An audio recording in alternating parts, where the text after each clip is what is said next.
My name is Jake Mitchell. I serve in the U.S. Army, a life of discipline, sacrifice, and long stretches away from home. It's not an easy life, but it's one I chose, one I dedicated myself to. Every morning, I woke up to the same routine, the early drills, the endless missions, the weight of responsibility pressing down on me. The days blurred into each other, months passing in the blink of an eye. But through all of it, the exhaustion, the danger, the loneliness, one thought kept me going. Emily. She was my world, my anchor, my reason for pushing through even the hardest days. Every night, when I lay down on my bunk, I thought about her, her smile, the way she laughed, the warmth of her voice. She was the one person I couldn't wait to see again. The one thing that made all of this worth it. I counted down the days until my next leave, picturing the moment I'd finally walk through our front door, wrap my arms around her, and feel whole again. But this time, I wasn't just coming home to visit. I had something bigger planned. I was going to ask her to marry me. I had spent months saving up, searching for the perfect ring. I wanted it to be special, something she'd remember forever. I had pictured it 100 times in my head. The way she'd gasp in surprise, the tears of joy in her eyes, the way she'd throw her arms around me and say yes. It was supposed to be our moment, the beginning of the next chapter of our lives. But life had other plans for me. 3 months before my official leave, I was granted a short break from deployment. It wasn't long, just 2 weeks, but it was enough to remind me what I was fighting for. Enough to remind me that despite the distance, despite the months apart, Emily was still waiting for me. The moment I saw her at the airport, everything else melted away. She ran into my arms, holding me so tightly I could feel her heartbeat against my chest. We stood there for what felt like forever, lost in each other, neither of us caring about the people rushing past us. "I missed you," she whispered into my ear, her voice trembling. "I missed you more," I told her, pressing a kiss to her forehead. That short visit felt like a dream. We didn't do anything extravagant. We didn't need to. We spent our time together doing the little things we loved. Late-night drives with the windows down, lazy mornings in bed, movie marathons with takeout food scattered across the coffee table. For a brief moment, it felt like nothing had changed, like no time had passed at all. But deep down, I knew it wouldn't last. My leave was temporary, and soon I'd have to go back. Still, during one of those quiet nights, lying next to her as she dozed off on my chest, I knew with absolute certainty I wanted to spend the rest of my life with her. I wasn't going to wait. As soon as I came back on my next leave, I would propose. The day I had to leave again came too fast. Emily and my best friend, Ryan Carter, drove me to the airport. Ryan and I had been inseparable since childhood. We met in 3rd grade when he stood up for me in a schoolyard fight. From that moment on, we had each other's backs. We played the same sports, went to the same high school, and even enlisted together. We had been through hell and back, and if there was one person in this world I trusted without question, it was him. As we stood near the departure gate, I turned to Ryan and clapped a firm hand on his shoulder. "Take care of her, man. I'll be back before you know it." Ryan grinned, his usual easygoing smirk in place. "You got it, brother. No worries." Then I turned to Emily. She looked up at me, her eyes brimming with unshed tears. I reached for her hands, squeezing them gently. "It's just 5 months, baby," I told her, trying to keep my voice steady. "I'll be back soon. I love you." Emily sucked in a shaky breath. "I'll be here waiting for you," she whispered. Her grip on my hands tightened, like she didn't want to let go. For a second, I almost told her right then and there. I almost dropped my bag, pulled out an imaginary ring, and asked her to marry me on the spot. But I held back. I wanted it to be perfect. The final boarding call echoed through the airport. I leaned in, kissed her deeply, and then forced myself to take a step back. She held on to me until the very last second, her fingers brushing against mine as I finally turned to go. As I walked toward my gate, I kept my head up, my shoulders squared. I had done this before. I had said goodbye to her before. But for some reason this time felt different. I shook it off, blaming it on the exhaustion, the emotions of leaving again. It was only 5 months. I just had to hold on for 5 more months. Then I would come home, and everything would fall into place. Or so I thought. The months dragged on, but I kept pushing forward. Every mission, every grueling day, I reminded myself that I was doing this for a reason. For her. Emily and I talked whenever we could. The time difference and my unpredictable schedule made it difficult, but we made it work. She sent me pictures, little voice notes, and texts about her day. It wasn't the same as being there, but it was enough to keep me going. Then, 2 months before my scheduled leave, I made a decision. I couldn't wait any longer. I applied for an early leave and got approved. The thought of seeing her face when I walked through that door unexpectedly, the moment she realized I was back, nothing could compare to that. So I planned everything. I didn't tell Emily I was coming home early. I wanted it to be a complete surprise. I pictured her reaction 100 times, the shock, the tears, the way she'd run into my arms. And then I get down on one knee. I had ordered the ring before my last deployment, custom-made just for her. It had finally arrived, waiting for me at the jewelry store back home. It was perfect, a symbol of everything we had been through, everything we were about to start together. The day I landed in Chicago, I could barely contain my excitement. I grabbed my duffel bag, hailed a cab, and made a quick stop at the jewelry store to pick up the ring. The moment I held it in my hands, my heart pounded with anticipation. This was it. This was the moment I had been waiting for. As I was leaving the store, I heard a familiar voice. Jake? No way, man. I turned and saw Liam, an old friend from high school. We had been close back in the day, but lost touch over the years. I grinned, shaking his hand. Liam, damn, it's been a minute. Tell me about it. Yeah, my duffel bag. Back from deployment? Yeah, early leave. Just got in. His face lit up. Bet Emily's gonna be stoked. I smiled. Yeah, I'm surprising her. I held up the small velvet box in my hand, planning to propose tonight. Liam's expression faltered for just a split second. It was quick, so quick I almost missed it, but it was there. I frowned. What? Liam hesitated, rubbing the back of his neck. No, nothing. That's awesome, man. Congrats. I studied him. Liam, what's up? He exhaled, looking uncomfortable. Look, dude, I don't want to start anything, and maybe it's nothing, but I've seen Emily out a lot these past few months. I blinked. Yeah? She goes out with friends sometimes. Yeah, I know, but he hesitated. She's been hanging out with Ryan a lot. I laughed, relieved. Yeah, they've always been close. He's like family to both of us. Liam nodded, but still looked unsure. I just thought you should know. That's all. I clapped him on the shoulder. Appreciate it, man, but I trust Ryan with my life. He's my brother. Liam forced a smile.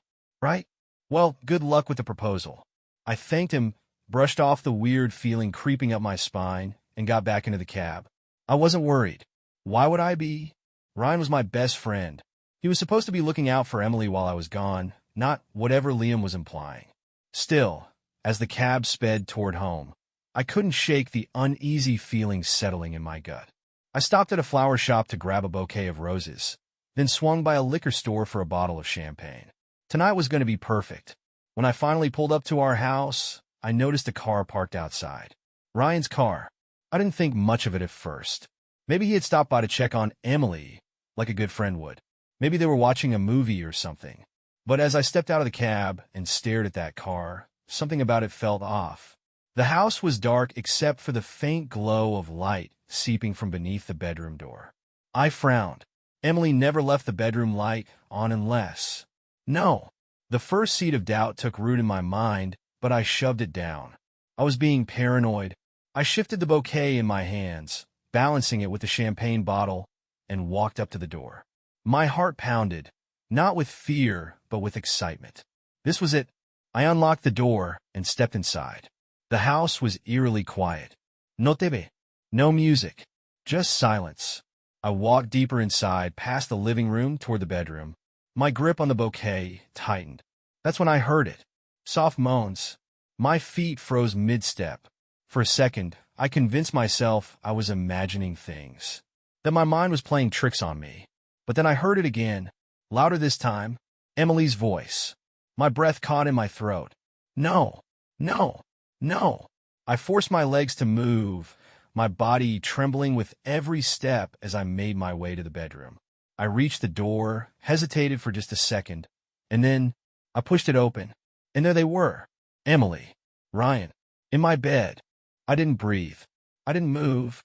I just stood there, staring, as my world collapsed around me.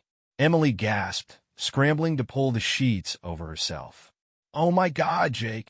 Ryan's eyes were wide, frozen in place like a deer caught in headlights. The bouquet slipped from my fingers, roses scattering across the floor. The champagne bottle followed, hitting the ground with a dull thud. Something inside me snapped. "You son of a—" I lunged at Ryan, grabbing him by the throat and slamming him against the wall. "Jake, stop!" Emily screamed, trying to pry my hands off him.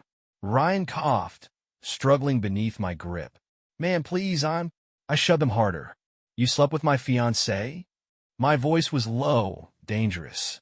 "My fiancée, Ryan?" Emily was sobbing now, clutching at me. It wasn't supposed to happen. I turned on her, rage and heartbreak twisting inside me. "What do you mean, wasn't supposed to happen? You just tripped and fell on him."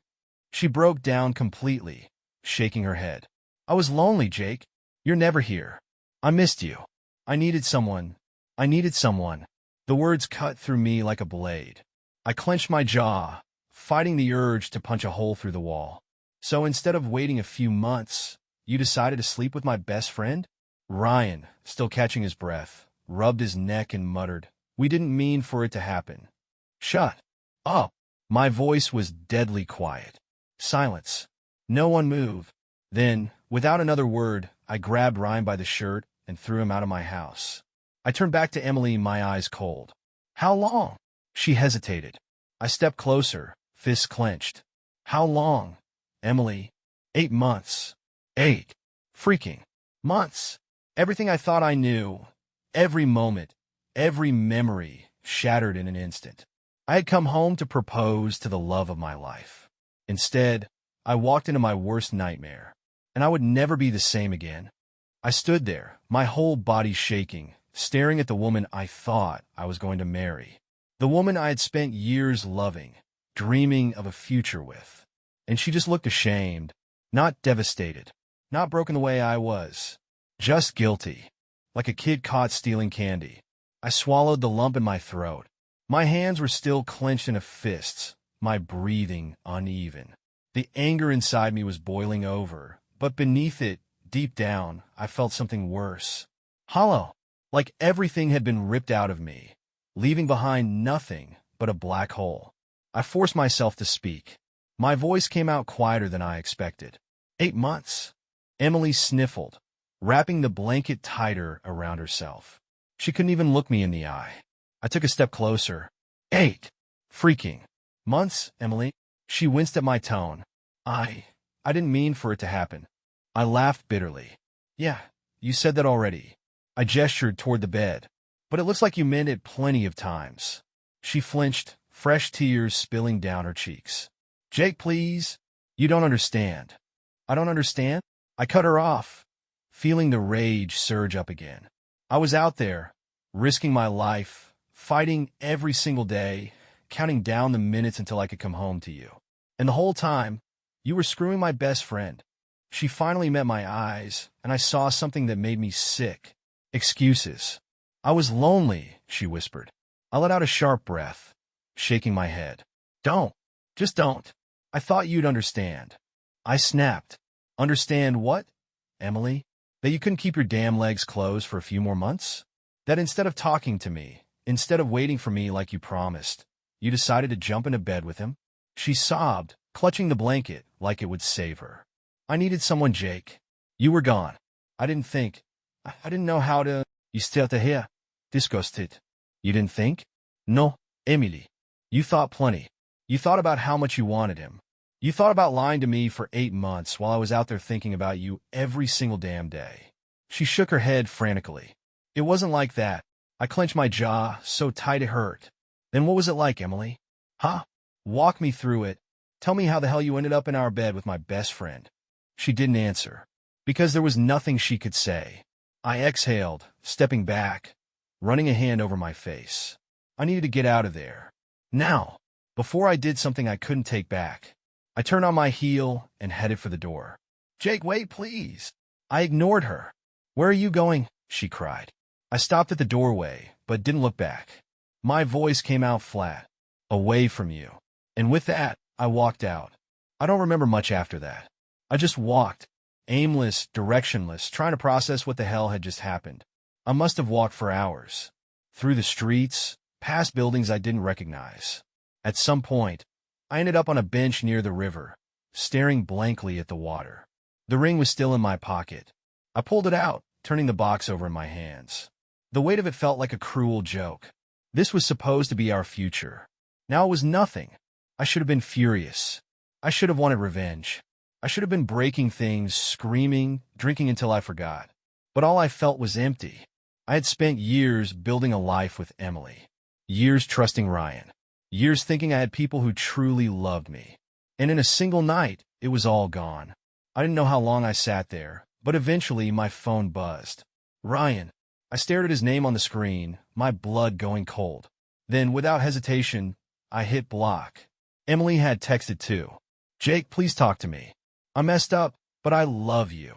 I don't want to lose you. Please come home. I turned my phone off. There was no home anymore. I checked into a cheap motel on the outskirts of town, just needing somewhere to crash for the night. The room smelled like stale cigarettes, the wallpaper was peeling, but it didn't matter. I sat on the bed, staring at the ring box again. Then, slowly, I opened it. The diamond caught the dim light, shining mockingly. I had imagined this moment 100 times. I had pictured Emily's face, the way she'd cry, how she'd say yes before tackling me in a hug. But that moment would never come, because she had already given herself to someone else. The realization hit like a freight train. She was never mine. Not really. Tears burned in my eyes, but I refused to let them fall. Instead, I closed the box, took one last look at it, and threw it as hard as I could against the wall. It hit with a sharp crack, the lid flying open, the ring tumbling to the floor.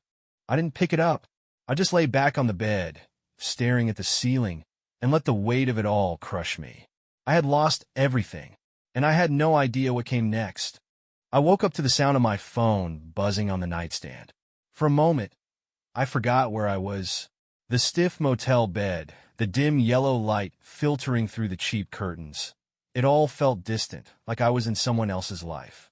Then it hit me. Emily. Ryan. The betrayal. I exhaled sharply, rubbing a hand over my face.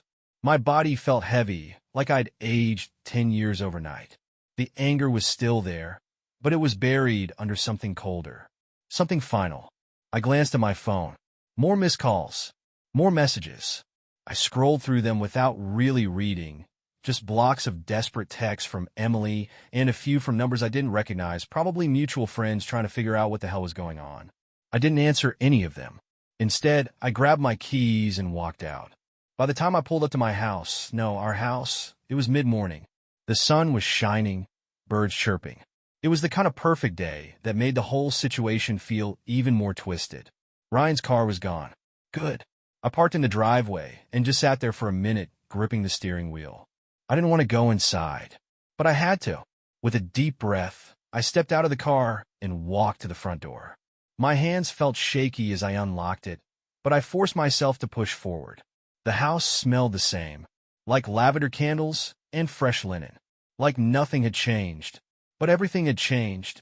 I walked past the living room, past the kitchen, straight to the bedroom, the place where my entire world had crumbled. The sheets were different. At some point after I left, Emily must have changed them, probably trying to erase the evidence. The sight of it made my stomach churn. I didn't touch them. I just grabbed a suitcase from the closet and started packing. Clothes, toiletries, the essentials. I didn't care about the rest. Halfway through, I heard the front door open. My body tensed. Footsteps. Then her voice. Jake. I clenched my jaw. Don't. She hesitated, then walked in anyway. She was still in the oversized hoodie I'd seen her wearing last night, her face blotchy from crying. She looked wrecked.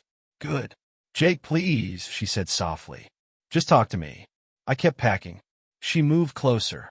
I know I don't deserve your forgiveness, but I need you to know that I never stopped loving you. I laughed bitterly. You have a funny way of showing it. Her lip quivered.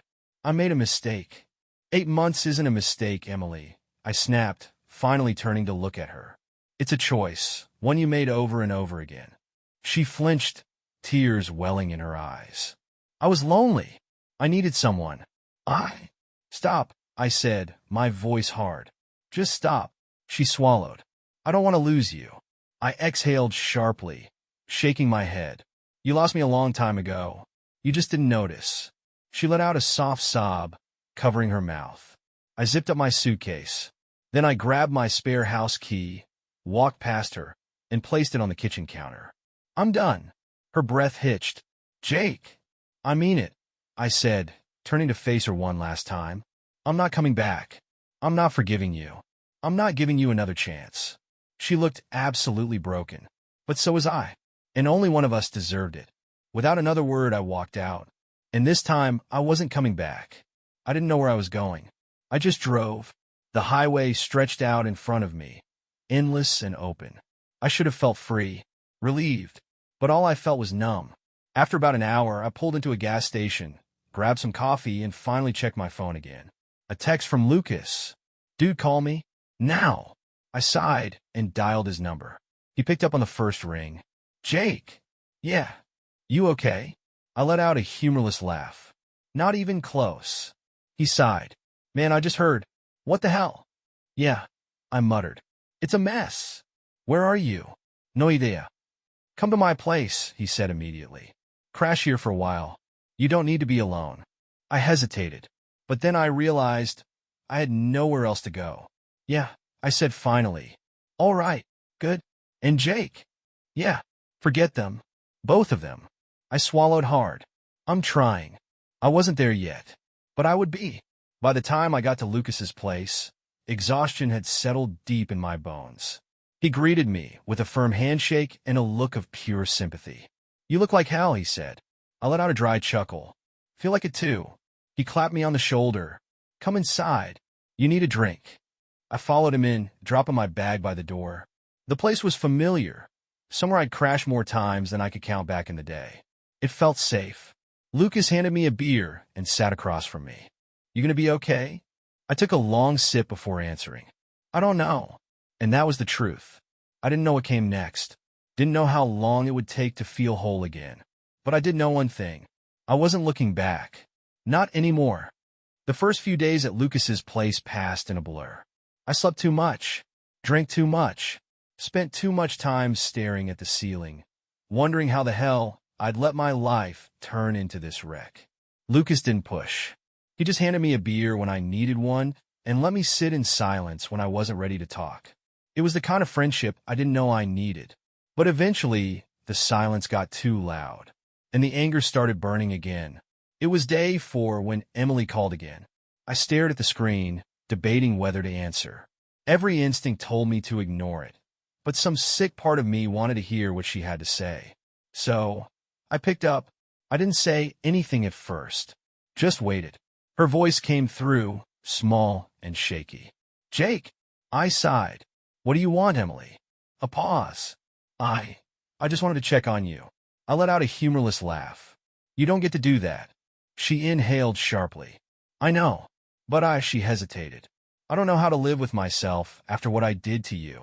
I clenched my jaw. That's not my problem. I miss you. I close my eyes. You don't miss me, Emily. You miss the idea of me. The security. The comfort. The guilt-free version of what we had. She didn't respond. I let out a slow breath. I'm moving on, and you need to do the same. Her breath hitched. Jake, please. I ended the call. Then I blocked her number. It should have hurt. Maybe a part of me expected it to. But when I set the phone down, all I felt was relief. Like I had finally severed the last thread tying me to the past. I stared out the window, watching the late afternoon sun sink behind the trees. For the first time in weeks, my chest didn't feel so tight. I wasn't healed, but I was healing, and that was enough.